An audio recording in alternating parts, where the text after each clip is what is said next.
soda.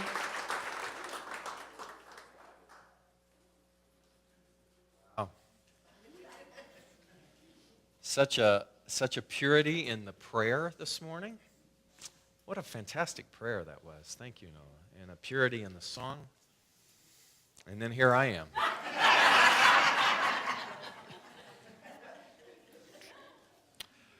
Oh my gosh, sometimes I reflect back on that precious moment when my mind was altered to a new understanding of life.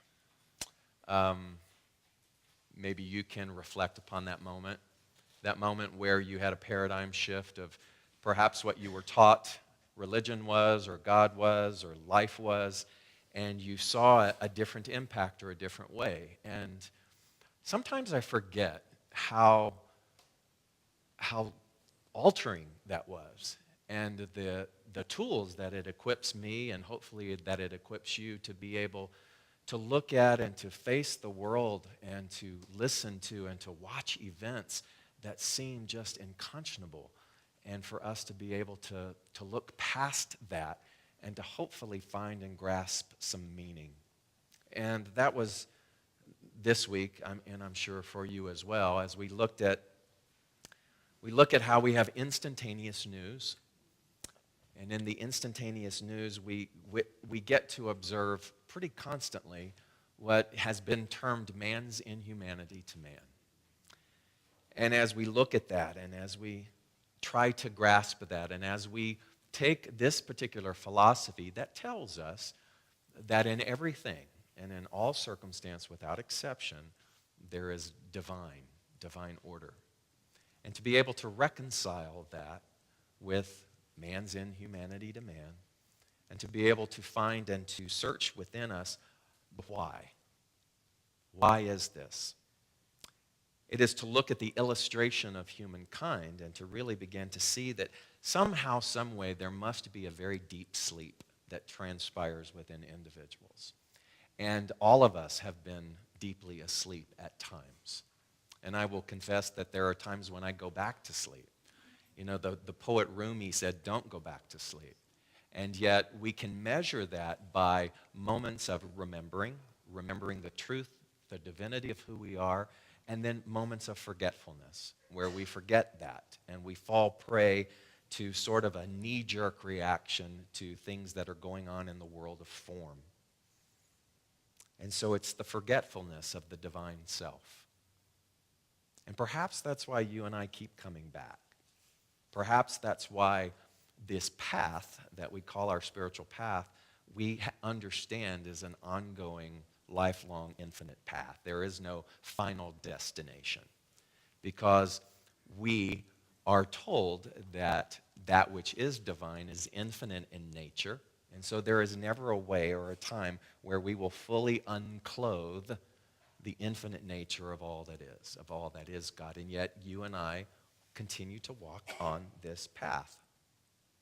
And what we teach philosophically is that who we are at our metaphysical core, meta meaning beyond the physical core, beyond this earthly suit, who we are at our core is whole, complete, and perfect. And that is not something that is just given out to a few. That's actually the truth of every human being. So pause and think for a moment. That is the truth of the person who pushed the button that launched the missile. That person, at their metaphysical core, is whole, complete, and perfect. The people who rape and pillage and scorn and bring about the demise of democracy and freedom, the metaphysical core of those individuals is whole, complete, and perfect. And when you sit with that, you start to realize that what takes place is some sort of amnesia, some sort of spiritual amnesia. And we realize that we too have had spiritual amnesia from time to time. In fact, we still do. And that's why we continue to come back. And so in this widespread collective spiritual amnesia, or what we call race consciousness or human consciousness, then what is our role and what is our purpose for that? And what I took away from this conference that I was at this week that I will always cherish is going back to why it is that we do what we do. Not what we do, not how we do it, but why we do it. And when you understand and can fully absorb the why, then what we begin to understand is there is sort of a collective responsibility and there is a value in coming together. And because when we examine the why, then what we do is we teach, we gather, we learn, we explore the necessity of not only understanding that and defining that, but realizing that the why has what we call a ripple effect. So follow me, if you will.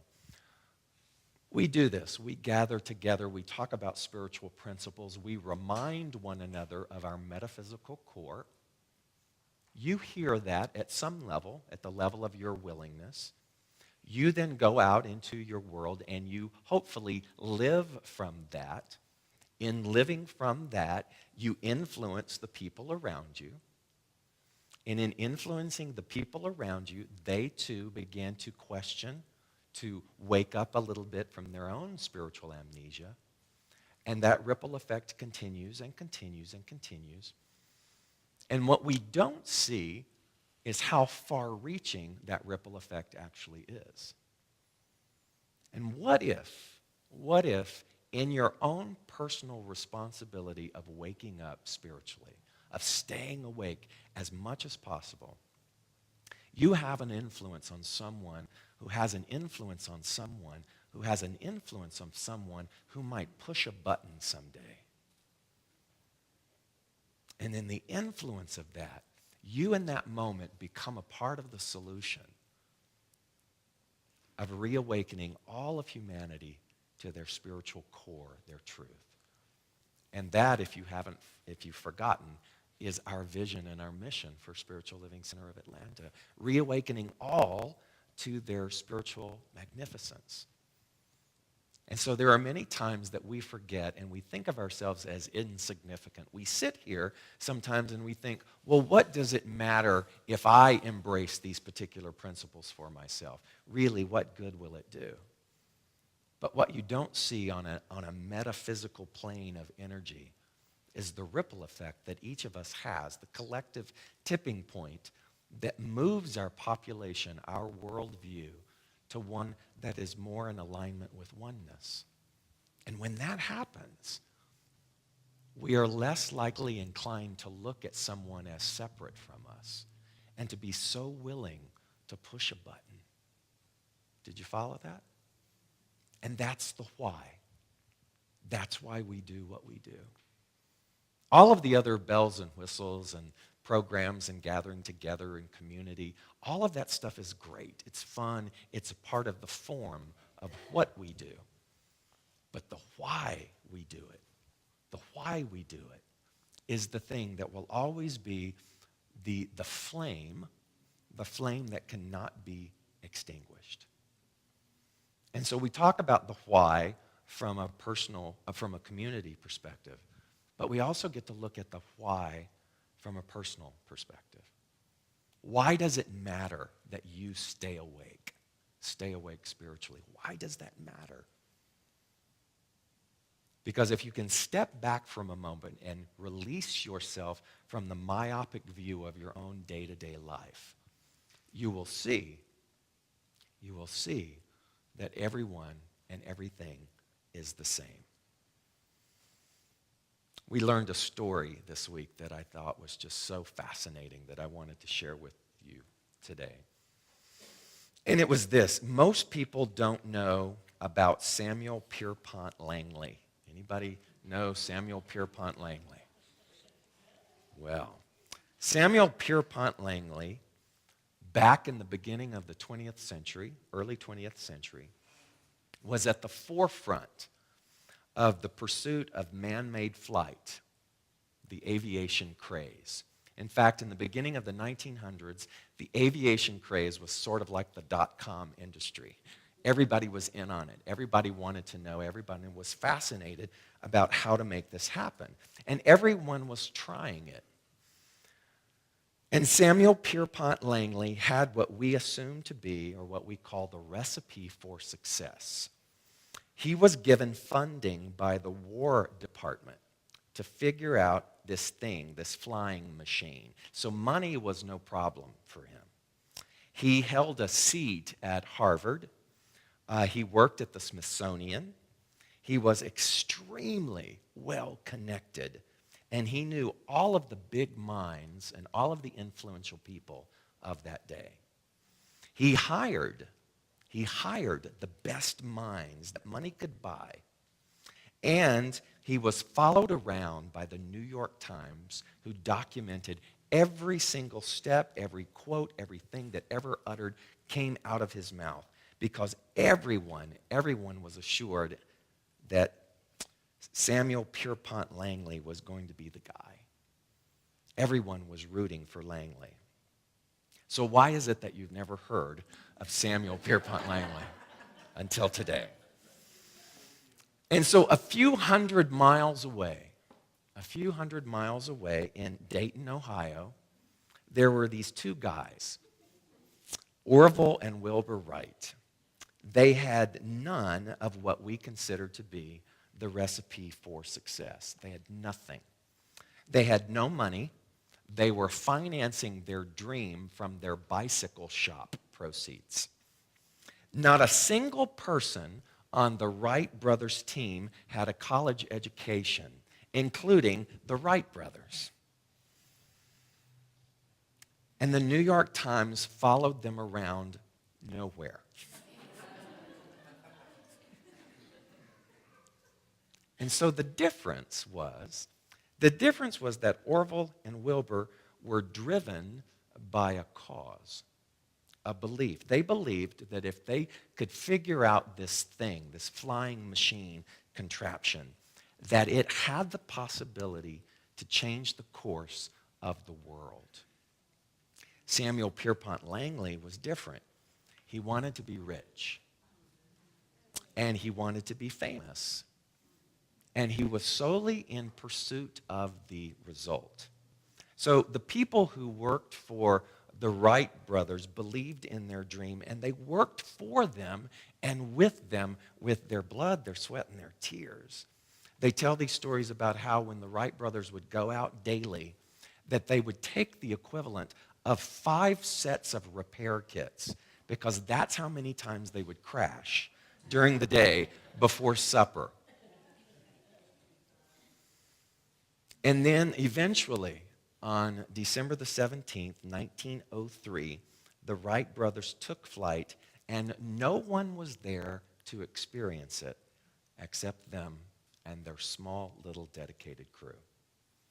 So the masses did not find it much different than today.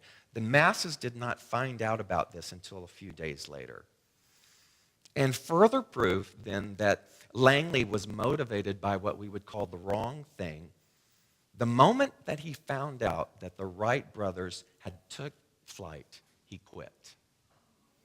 He could have said, and this would have been really amazing, he could have considered their accomplishment, and he could have said to them, "Let me contribute to the improvement of your technology." But he didn't. He just walked away. He wasn't first. He didn't get rich from that. He didn't get famous, so he quit. And so what we were told and reminded from this story is that people aren't moved by what you do. They are moved by why you do it. Which goes back to the very beginning of why we gather together. We gather together not for programs, not for social time, not for the delicious coffee that is put out, not for the donuts that Dennis brought, even though we told him not to do such things. Those are things in form, right? But why we do it is that at any given moment, someone over in that section might hear something that will completely change the trajectory of their life.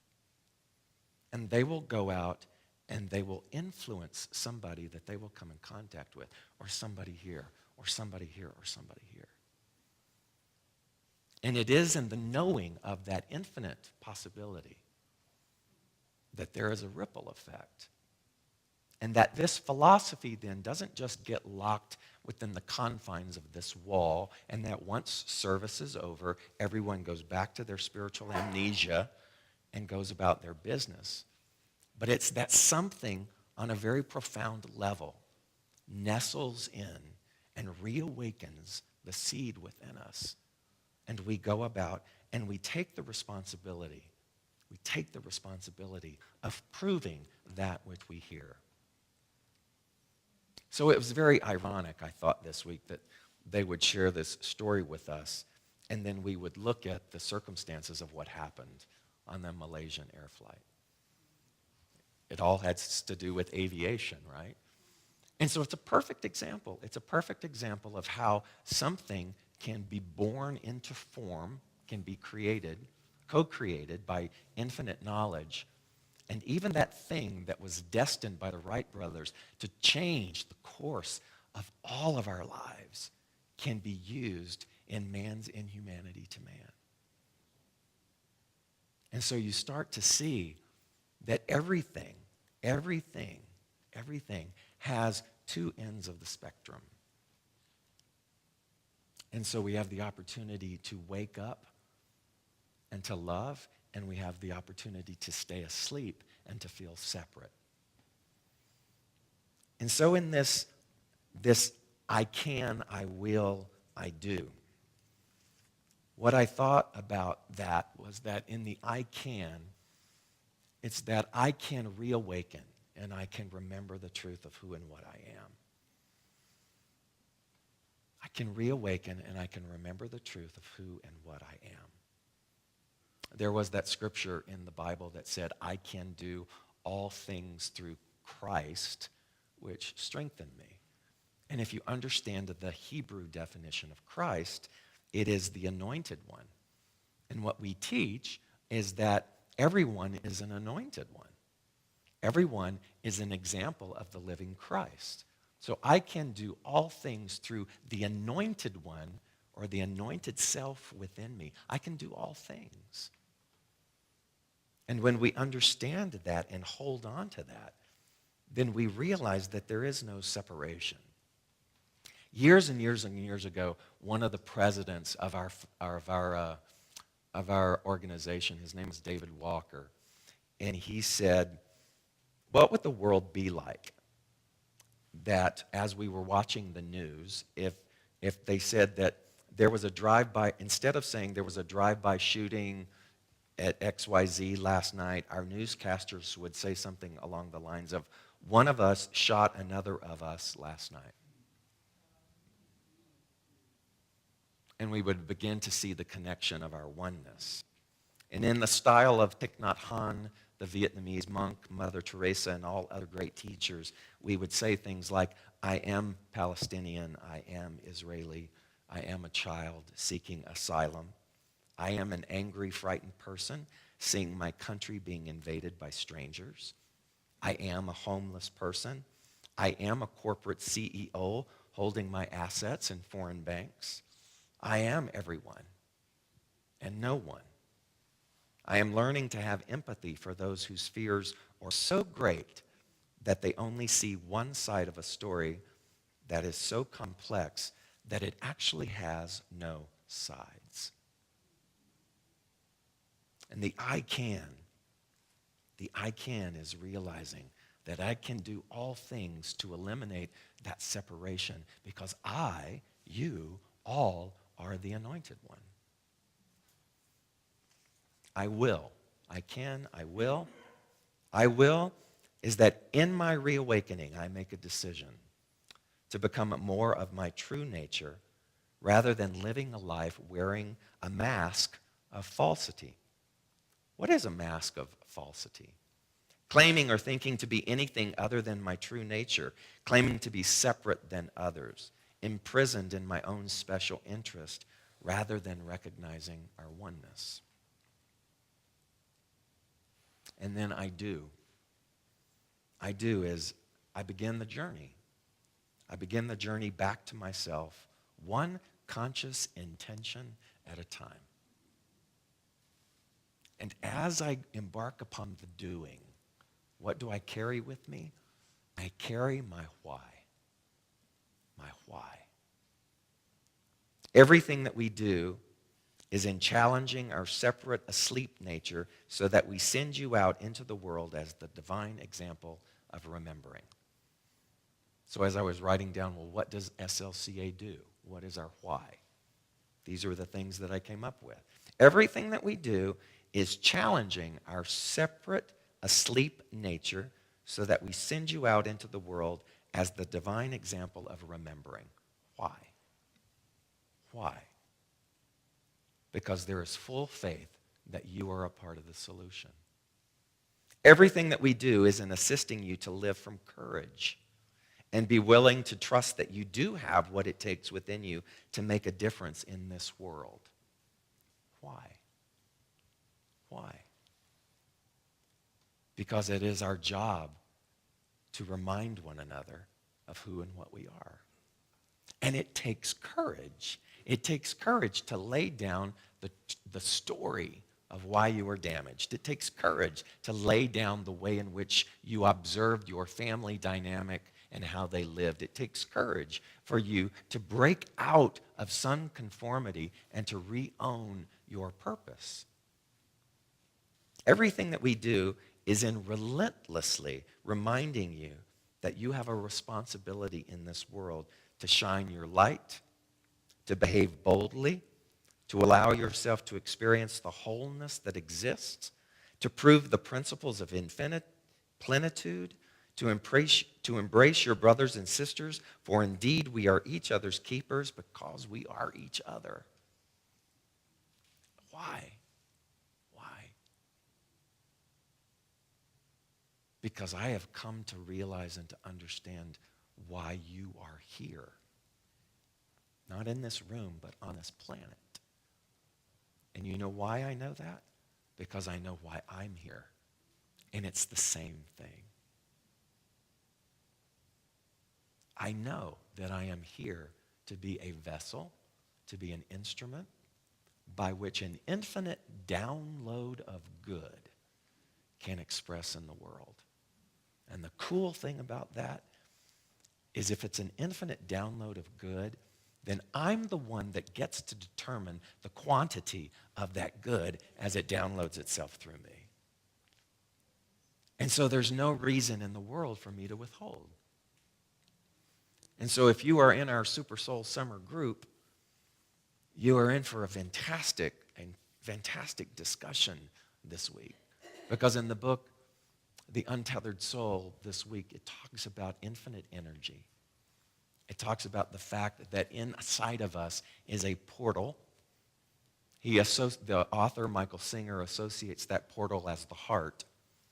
And he says, in the portal of that heart is life itself. Some paths call it nafsha, which is the breath of life. That inside of us is the breath of life. And the portal of that is represented by our heart. And as long as you keep your heart what? Open, that breath of life then, and the infinite possibility of that life, has the ability to affect your immune system, your quality of life, your love, your joy.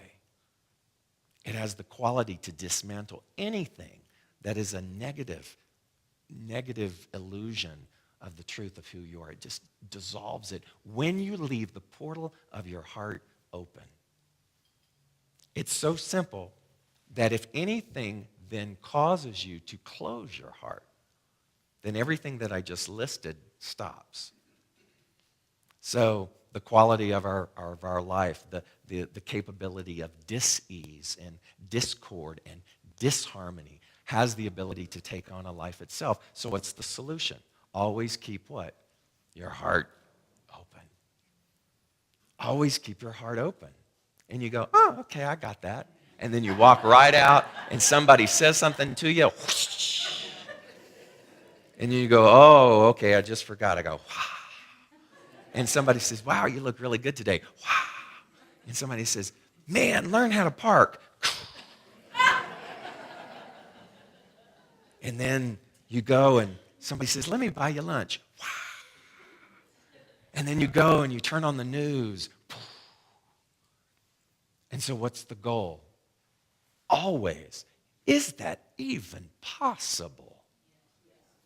And yet we're told that that is. And we're told then that keeping your heart open is the reason why you and I are here, to practice that. I don't know about you. I need a little help with that. And what I find is that by coming and putting myself in environments that remind me of that, guess what happens? My heart opens. I can be the example of that vessel. I choose to do that. And I do it by practicing over and over again. And encapsulated in all of that is why I do it. Because when one person reawakens, everybody reawakens on some level. That's my responsibility. That's your responsibility. So perhaps what we can make a vow to do is to let this community be something that teaches us to keep our hearts open no matter what. And so it is.